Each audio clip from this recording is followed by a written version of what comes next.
दोस्तों एक बार फिर से आप सभी का स्वागत है मेरे YouTube चैनल पे। आज हम बात करने वाले हैं न्यायपालिका के बारे में। न्यायपालिका, इससे पहले हम विधान परिषद पढ़ चुके हैं, विधानसभा पढ़ चुके हैं, उसके पहले हम राष्ट्रपति, राज्यपाल मतलब सब पढ़ चुके हैं। अब बात करेंगे न्यायपालिका के बारे में। ये टॉपिक पॉलिटी के सेशन से भी इम्पोर्टेंट है। हाँ, चलिए तो वीडियो स्टार्ट करते हैं। न्यायपालिका शासन का तीसरा महत्वपूर्ण अंग है। इसका मुख्य कार्य विधि की व्याख्या करना, जो कानून होते हैं ना उसकी व्याख्या करना ही इसका मुख्य कार्य है। ठीक है, यह विधायिका और कार्यपालिका पर नियंत्रण करती है। हम विधायिका को पढ़ चुके हैं और हम कार्यपालिका को भी पढ़ चुके हैं। तीसरा जो अंग है न्यायपालिका के रूप में आता है, उसको हम आज पढ़ रहे हैं। न्यायपालिका को नागरिकों के अधिकार का रक्षक और संविधान का सजग प्रहरी कहा जाता है। ये क्वेश्चन पूछा गया है। संविधान का सजग प्रहरी किसे कहा जाता है? न्यायपालिका को संविधान का सजग प्रहरी कहा जाता है। प्रदेश में न्याय प्रशासन के शीर्ष पर एक उच्च न्यायालय है। इसके नियंत्रण में अधीनस्थ न्यायालय और फिर जिला न्यायालय और पारिवारिक न्यायालय, राज्य विधिक सेवा प्राधिकरण भी इसी के अंतर्गत आते हैं। ठीक है, उसके बाद विधिक सेवा समितियां आदि इसी के अंतर्गत आती हैं, न्यायपालिका के अंतर्गत।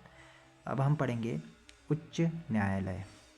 उच्च न्यायालय 214वें अनुच्छेद के तहत प्रत्येक राज्य के लिए एक एक उच्च न्यायालय का प्रावधान किया गया है। 215वें आर्टिकल में अभिलेख न्यायालय होगा, जिसमें इनके सारे डॉक्यूमेंट्स लिखने का न्यायालय है। वो सिर्फ और सिर्फ दस्तावेज शामिल होंगे उसमें। 2000 कह रहा हूँ, 216वें अनुच्छेद में HC मतलब हाई कोर्ट का गठन का प्रावधान है। इसमें तो एक एक ये राज्य के लिए, प्रत्येक राज्य के लिए एक एक उच्च न्यायालय का प्रावधान है। और 216वें अनुच्छेद में क्या है कि हाई कोर्ट का गठन का प्रावधान है। रिट जारी करने की शक्ति दी जाती है उच्च न्यायालय को, 226वें अनुच्छेद में दी जाती है। सर्वोच्च न्यायालय और उच्च न्यायालय की भाषा का प्रावधान है 248वें अनुच्छेद में। ये क्वेश्चन पूछा जाता है, उच्च न्यायालय या सर्वोच्च न्यायालय की भाषा का किस अनुच्छेद में दी गई है? 348वें अनुच्छेद में। यह हिंदी में भी आता है ये क्वेश्चन। हिंदी में जब वो वाला क्वेश्चन पढ़ेंगे हम, हिंदी भाषा का विकास करके, उसमें आता है ये क्वेश्चन। हिंदी को भी बोला जाता है इसके तहत 348वें अनुच्छेद के तहत। 9 नवंबर सन 2000 को देश के 20वें हाईकोर्ट के रूप में नैनीताल में उत्तराखंड उच्च न्यायालय की स्थापना की गई थी। ये क्वेश्चन आता है।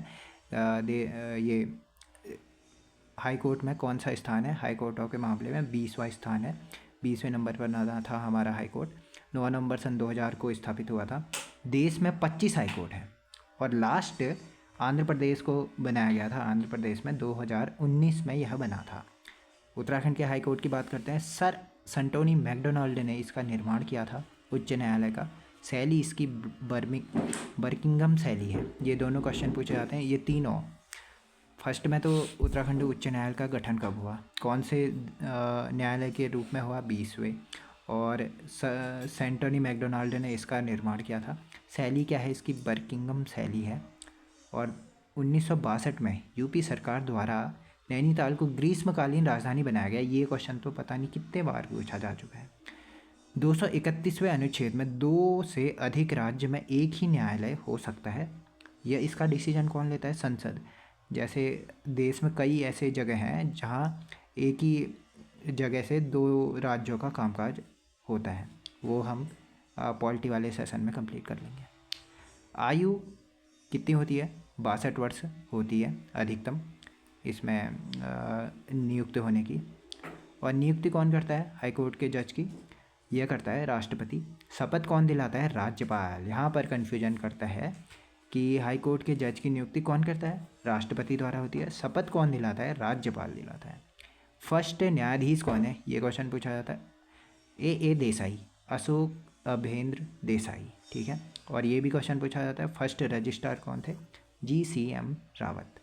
सेकंड न्यायाधीश थे हमारे सरोज होमी कपाड़िया, जो सबसे कम कार्यकाल था इनका, और भारत के भी मुख्य न्यायाधीश रह चुके हैं। ये क्वेश्चन पूछा जाता है कि जो उत्तराखंड के मुख्य न्यायाधीश रहे हैं ऐसे कौन से मुख्य न्यायाधीश हैं जो भारत के भी मुख्य न्यायाधीश रह चुके हैं?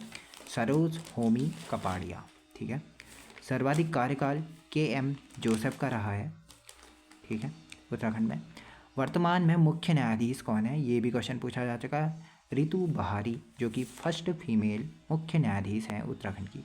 टोटल न्यायाधीशों की संख्या होती है 11। ठीक है, 11।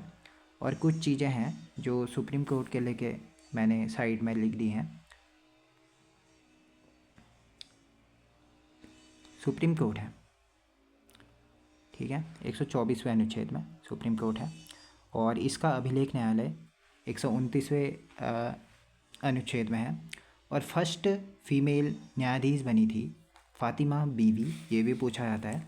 और सर्वाधिक न्यायालय जो न्यायाधीश हैं, न्यायालय में जो न्यायाधीश हैं इलाहाबाद में है। और सबसे कम है सिक्किम में। रिट जारी करने की शक्ति 32वें आर्टिकल के तहत दी जाती है। और जो दिल्ली और जम्मू कश्मीर का अपना अपना हाई कोर्ट भी है। ठीक है, ये क्वेश्चन थे जो केंद्र में सुप्रीम कोर्ट होता है ना, उसके। ठीक है, कुछ क्वेश्चन है। भारत में फर्स्ट फीमेल हाई कोर्ट की मुख्य न्यायाधीश थी, ये क्वेश्चन पूछा जाता है, लीला सेठ, जो कि हिमाचल प्रदेश की थी। अनुच्छेद 127 के अंतर्गत HC यानी हाई कोर्ट को राज्य के अन्य न्यायालयों एंड जिला न्यायालयों और न्यायाधिकारियों के अधीक्षण का पूरा अधिकार है। किसे? हाई कोर्ट को 127वें अनुच्छेद के तहत। मुकदमों के शीघ्र निपटारे हेतु अप्रैल 2001 में 45 फास्ट ट्रैक कोर्ट यानी त्वरित न्यायालयों का गठन किया गया है। जो मतलब उच्च कोर्टों में मामले लंबित पड़ जाते हैं ना, उनके लिए फास्ट ट्रैक कोर्ट चलाए गए। 45 फास्ट ट्रैक कोर्टों की स्थापना हुई, गठन हुआ 2001 ईस्वी में उत्तराखंड में। ठीक है, राज्य में लोक अदालतों की व्यवस्था की गई है जो लोगों को निःशुल्क कानूनी सहायता प्रदान करती है। लोक अदालत कहाँ कहाँ है, ये क्वेश्चन पूछते हैं। नैनीताल, US नगर, हरिद्वार और देहरादून। देखिए 4 के 4 मैदानी ज़िले, जो जहाँ जहाँ मैदान का हिस्सा पड़ता है, या डेवलपमेंट वाले ज़िले, डेवलपिंग एरियाज़ जो हमारे हैं, ज़िले हैं, जो डिस्ट्रिक्ट हैं, उनमें लोक अदालतों की व्यवस्था की गई है। व्यवस्था व संचालन के लिए उत्तराखंड कानूनी सहायता एवं परामर्श बोर्ड की स्थापना की गई है। ठीक है, इसके बाद कुछ अदर फैक्ट हैं इसमें। औद्योगिक न्यायाधिकरण कहाँ है हमारा? हल्द्वानी में। श्रम न्यायालय कहाँ है? देहरादून में, हरिद्वार में और काशीपुर में। मोबाइल कोर्ट सेवा शुरू करने वाला देश का प्रथम राज्य है उत्तराखंड। 2021 से शुरू हुई थी यह मोबाइल कोर्ट सेवा। ठीक है, कोर्ट सेवा। उसके बाद थोड़ा सा और बच गया है इसका। हाँ, प्रदेश में पंचायती राज कानून के अंतर्गत न्याय पंचायतों का गठन किया जाता है। उत्तराखंड में 670 न्याय पंचायतें हैं। सर्वाधिक पौड़ी गढ़वाल में है 118, न्यूनतम रुद्रप्रयाग में है 27 न्याय पंचायतें। लास्ट टॉपिक हमारा रह गया है लोकायुक्त के बारे में पढ़ेंगे। लोकायुक्त शासन, जो राज्य शासन प्रशासन में अधिकारों के दुरुपयोग, भ्रष्टाचार एवं कदाचार संबंधी शिकायतों एवं अभिकथनों का अन्वेषण करने व राज्य सरकार का कोई इस संबंध में संस्तुति भेजने हेतु लोकायुक्त संगठन स्थापित करने संबंधी एक नया विधेयक राज्य विधानसभा द्वारा 1 नवंबर, ये पूछा जाता है लोकायुक्त विधेयक कब पारित हुआ उत्तराखंड में? ये 1 नवंबर 2011 को पारित हुआ था। इसमें मुख्यमंत्री सहित सभी मंत्रीगण, विधायक व IAS सहित सभी लोक सेवक को जांच के दायरे में लाया जाता है। बेसिकली इसका काम क्या होता है? इन सब की जांच करना। तभी तो डरने वाले ठहरे उत्तराखंड वाले, तभी तो आज तक लोकायुक्त विधेयक को पारित तो किया, लोकायुक्त कोई बना ही नहीं। फर्स्ट बना था, उसके बाद अता पता ही नहीं है लोकायुक्त का। फर्स्ट राज्य लोकायुक्त थे हमारे न्यायमूर्ति SHA रज़ा। तो आज की इस वीडियो में इतना ही करते हैं। कल पढ़ेंगे पंचायती राज व्यवस्था, जहाँ तक हो पाता है। उसके बाद एक या 2 वीडियो और आएगी उसके बाद। देखते हैं कितने टाइम में ख़त्म होता है ये। अभी तो है ही थोड़ा। चलिए तो वीडियो को ख़त्म करते हैं यहीं पर। मिलते हैं नेक्स्ट टॉपिक में नेक्स्ट वीडियो के साथ। Thank you.